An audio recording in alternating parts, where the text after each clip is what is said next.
All right, my biggest regrets of being a music producer. Now, before I get started, this is not to say I'm not happy with my situation. I am very happy with my situation, very blessed to be in my situation.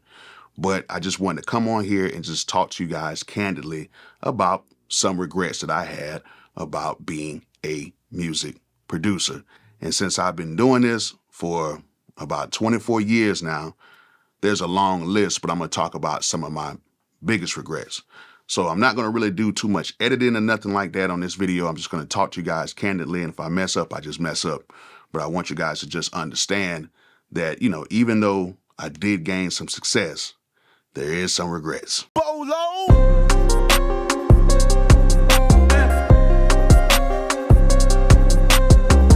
All right, before we get started, I know a lot of y'all have been looking to get some new equipment for your studio. And guess what? All you got to do is click my link in the description and head over to Zounds.com right now. Zounds.com has a whole bunch of stuff on the site. And to make things better, they have a whole bunch of stuff on the site that requires no credit or background check, meaning you can order it, they'll ship it to you, and you can just make monthly installments. All you need is a credit or debit card hooked to the account. Now, it's not everything on the site, but it is a whole bunch of stuff on the site that you guys can get right now if you click on that link in the description and head over to Zounds.com today. All right, you guys know how much I rock with analog cases because they make the best cases on the market to protect your gear. Y'all knew that already, right? But if you are a musician that's on the go, you might want to check out this new X Pro Performance Surface. Now, you don't have to worry about it because this thing is made of metal. It is a nice size and you can fit a lot of gear on it. All you need is your existing keyboard stand. This thing goes right on top of it and it has adjustable locks to make sure this thing stays secure. And the cool thing about it is it has 6 slots on here for your cable management. That way your cables won't be all over the place. And to make sure that the surface is protected, it comes with its own case as well. So if you need a professional performance stand while you're on the go, make sure you guys go ahead and click that link in the description and head over to Analog Cases and check out the X Pro right now. So, my number one regret is I wish I would have started sooner. I was a late bloomer. I actually started when I was 20 years old. And I feel like even if I started maybe 2 years prior to that, I would have probably got in a better situation a lot faster. But it's cool because I think that with me starting late, I was, I was a little more older and I kind of understood a few more things better than probably somebody who was 18 or 17 or 16. You know what I'm saying? I was pretty much an adult. And, that's just like one thing. I wish that I probably would have just started a little bit earlier, but that's just how the cards were dealt and it worked out in a sense. Number 2, my second biggest regret is when I was in college at my first school, I was taking a music theory class. And I wish I would have kept that going. I wish I would have kept taking music theory longer because that one semester of music theory, I still apply to pretty much everything that I do right now. It is very important if you want to be a musical person in music to understand simple and basic music theory. And if you can go further than that, I will tell you guys that it will help you out to learn the theory of music. Now, one thing I will say is once you learn the theory of music, you need to know the theory of other genres of music on top of that. Say, for instance, church theory. Now, we know that church theory, a lot of that stuff comes from basically blues and jazz because the original gospel music, let's just say gospel music, that was derived from blues and jazz. So a lot of that theory breaks the actual real music theory, but it sounds good. But there still is the base of music theory in that. So what I'm telling you guys is don't be like me if you are taking like any music theory courses, or if you're watching any music theory courses here on YouTube, make sure you guys continue to keep doing it and understand the theory of music, and it will help you out. I'm telling you, it'll help you out a lot. Another regret. Another regret is I wish I would have worked with other people sooner. You know, back in the early 2000s, it was more or less a game of who could make the best beat by themselves. And there wasn't as many collaborations as it is now. Now, let's get it straight. There was a lot of producers who had other producers signed to them, and they collabed and made beats, but it still came from just the name of that one producer. It was a lot of that stuff going on back then, but it wasn't a lot of just 2 or 3 man collaborations on a beat like how it is now. I wish I would have done that sooner, because I think I would have gained more knowledge by working with other people who are either just as good or better than me, and it would have made me a better producer.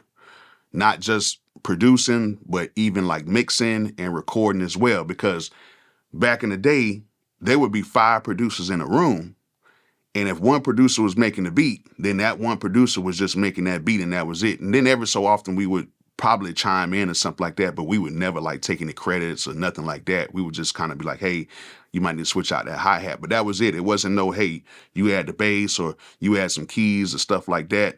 It was usually just like one producer making a track, and that was it. And then if it was good, it was good. If it wasn't, it wasn't. I think I didn't really start collaborating with other people until probably like 2008, 2009. And that's when I, really like went to the studio. I called the keyboard player by the name of P. Spry. He's actually played on a lot of big hits since that point. And even before that, he actually had a placement with Jamie Foxx before that. And he would come to the studio. I would lay some drum tracks, and he would come through and play some keys. And stuff came out amazing because he knew how to play keys, but not jumble so many sounds, or he would pick the right sounds to where they would still mesh with the other sounds in there, because he was a keyboard player and he just had that ear for that. And then my drums were hitting hard, and, we had something going on, but then, over time, things just kind of fizzed out. Even though me and him are still cool, but, over time things just kind of fizzed out, and I just wished I would have kept that going. It would have been no telling where the both of us would have been at if we would have just kept doing it like that. But that's how the cards are dealt, and everything worked out for the both of us in a sense. In a sense. And I'm gonna get to a point with basically how the cards are being dealt right now. All right. The fourth biggest regret that I had is I wish that I would have learned the music business sooner. I wish I would have learned that much sooner with all of the resources I had and all the people I knew. As you guys know, I talk about this very candidly. My first 2 really big placements, I did not receive a dime from, even though both of them went multi-platinum. I did not receive not 1 penny from it. And I don't blame the people. I just blame myself because I was not educated. And it's almost kind of like not a regret. It's almost kind of like a good thing, because if I would have got that type of money and that type of position at that time with the mentality I had, it's no telling what I'll be doing right now. So, but, having some extra money at that time would have been great. And then, both of the songs to be multi-platinum during the ringtone times, during the actual times where people used to actually buy singles. So there was a lot more money to be made in a very short amount of time. So you got paid a lot at a very short amount of time. That would have been very good. But it's one of those situations where I wish I would have knew the business game sooner. I wish I would have known that. And, I wish I would have had a lawyer at that time. I wish I would have gotten me a lawyer and gotten things straight. Excuse me. I wish I would have got all that stuff straight before I really kind of like jumped into everything. And that's just a really big learning lesson, because if I would have had a really good high powered lawyer that was a music entertainment lawyer, not music entertainment, but just a really good entertainment lawyer, I think a lot of the problems that I had in the beginning would have been solved very easily.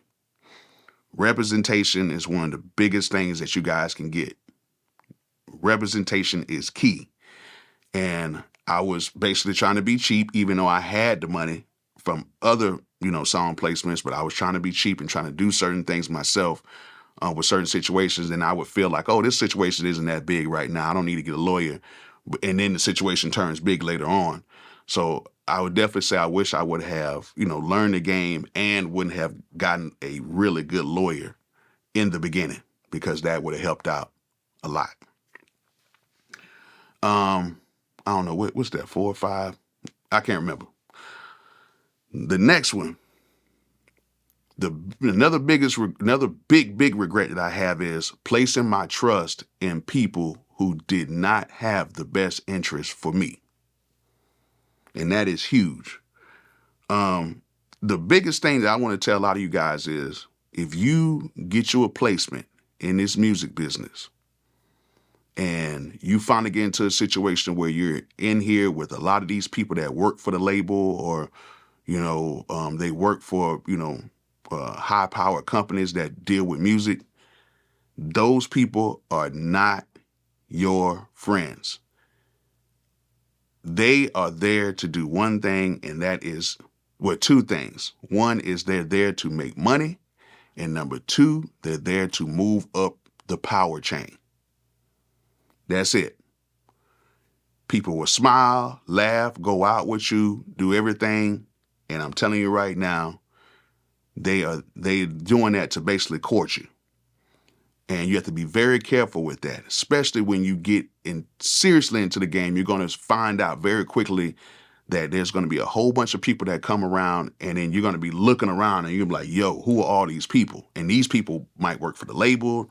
They just might be people that are in the music business that just knows how to snoop around and find people.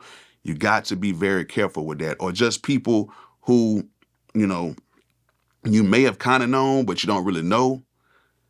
Those people are not to be trusted, because they're there to take over, and they're there to take what you worked hard for. And I put a lot of trust in a lot of people. And as soon as they figured that I was not going to release any type of monetary, gifts to them or any type of power to them, a lot of them turned on me. Oh, he doesn't know what he's doing. I'm not messing with him no more. Stuff like that. So, at the end of the day, you got to understand that you cannot put your trust in people who you do not know. And you cannot put your trust in people who you do know, because they get weird too. And that's kind of like a segue to the next one. The next biggest regret is putting my trust in very close friends and family. Very close friends are cool if they know what they're doing, and family if they know what they're doing in the music business. But if they do not know a single thing about the music business, do not put your trust into these people. It cannot happen. They could be great people. They could be your best friends. They could be your best cousins, your best aunts, your best uncles, your grandfathers, your mothers, your dad, all that stuff. But if they don't know how the music business really works, and you give these people the keys to run your career in the music business, you will be, you know what I'm talking about, the F word. You will be effed.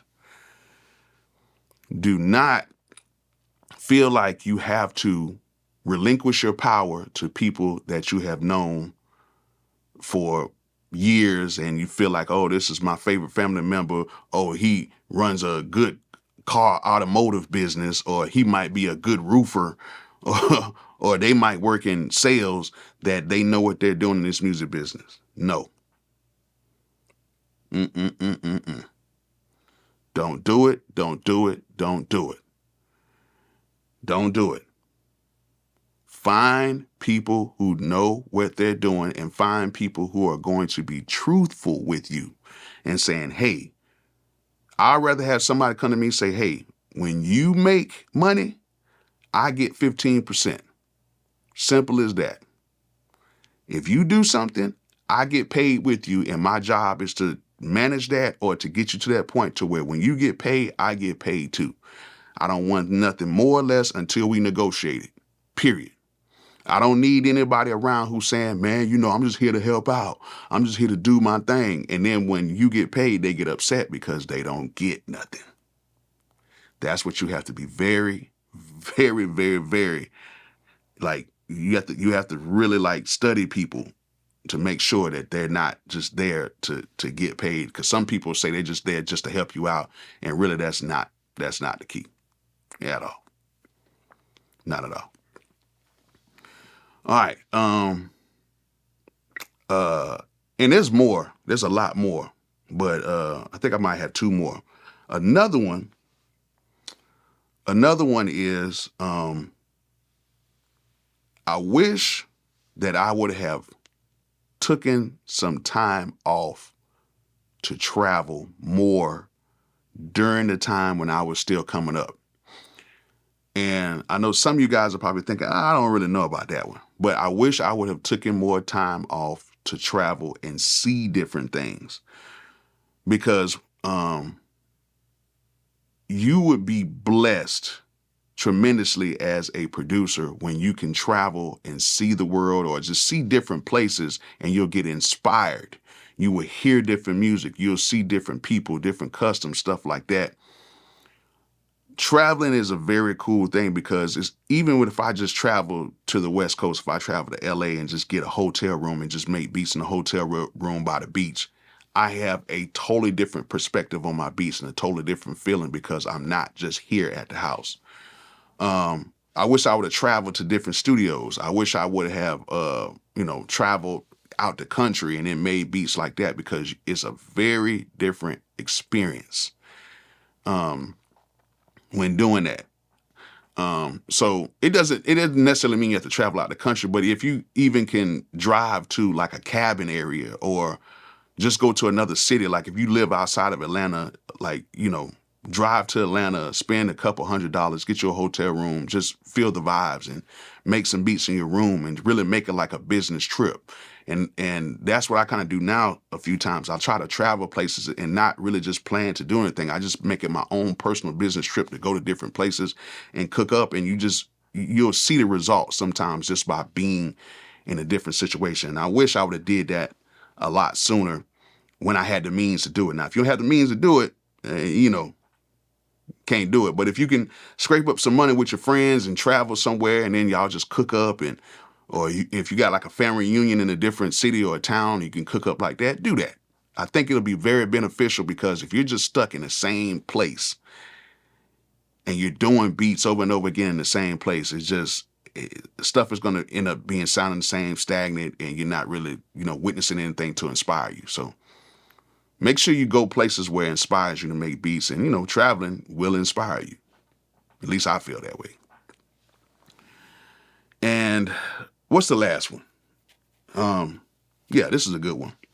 The last one is, once you get to the money, once you get your first placement, you get to the money, and you're starting to see changes in your bank account, you're starting to see a few more zeros in your bank account, don't alter your life too much. I think that was a big regret when I tried to alter my life too much, too fast, and even, under the pressure of other people, you don't need to alter your life like that. Sometimes people will press you to be like, oh, you got to do this or you got to do that, or, oh, we got money now, we need to go move to this house, we need to do that.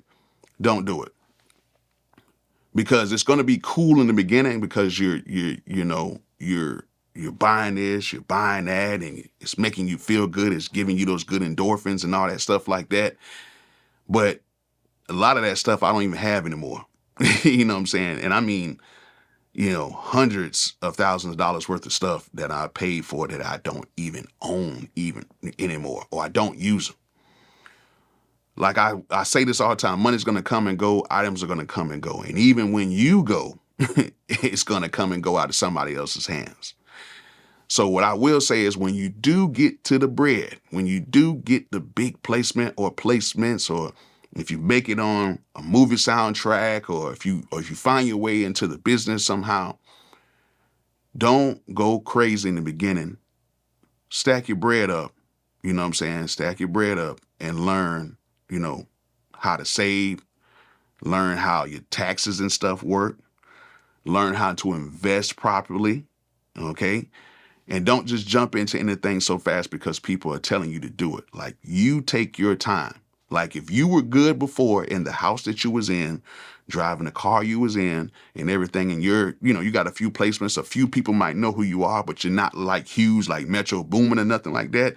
Now, somebody like that, they're going to have to move from their neighborhood and get out. But if you're, doing stuff to where you're making good bread and you're living modestly, I would definitely recommend that. Like, seriously, because once you start splurging and doing things so fast, then you'll turn around and look, and all the stuff that you bought during that time, because it was just so fast and so easy, you won't even see it anymore. And I'm just being totally honest with you. Like, I could have had enough keyboards and everything inside of this room to fill up the whole thing. I could have had outboard gear. I could have had cars. I could have had everything. Now, I did do some real estate, which that was a positive. I didn't lose on any house on the real estate, you know what I'm saying? But so far as like equipment, watches, chains, stuff like that, I lost a chain playing basketball. I had a big Cuban link chain, lost that playing basketball. I had other chains that I lost. I can't tell you where they're at. Watches, stuff like that. Cars, after I got my last set of cars, I haven't really upgraded in some years because they still run good. And it's not about, me showing off like that. It's about me just living modestly and understanding that, this is a blessing and I had a good head start in life. So even when you get the bread, just take your time, get a few things that you need, and then, get a few things that you want, but don't have the wants overtake your needs. Okay. So just try to live by that, and you will have a great, great, great time doing this. So yeah, that's some of the regrets I had in the music business. Well, as a producer, that's some of the regrets I had as a producer and in the music business. But I made it out. And what I will say this is I'm glad about some of the situations that I did go through, because when it came to the really big situation I got, I was more prepared for it. And then when I started getting the money and started doing other things, since I was more mature at this point, I did things the right way rather than doing it in a way that a 25 or 26-year-old would do it. So as you guys know, my biggest placement didn't happen until I was like 34 years old, and it kind of matured when I was 35. And I'm glad it worked that way, because I still feel good. I still feel like, man, there's a lot more for me to do right now. And I want to tell you guys right now that don't rush the process. Learn from others. If you can, learn from me, learn from other YouTubers, learn from other producers. Just learn from the stories that we tell you. And I think you guys will be all right. So I don't know how long this video was. It was probably pretty long, but it was just sitting on my heart today to do it. And I hope you guys enjoyed it. Hope you guys learned something from it. And like I always say, peace out.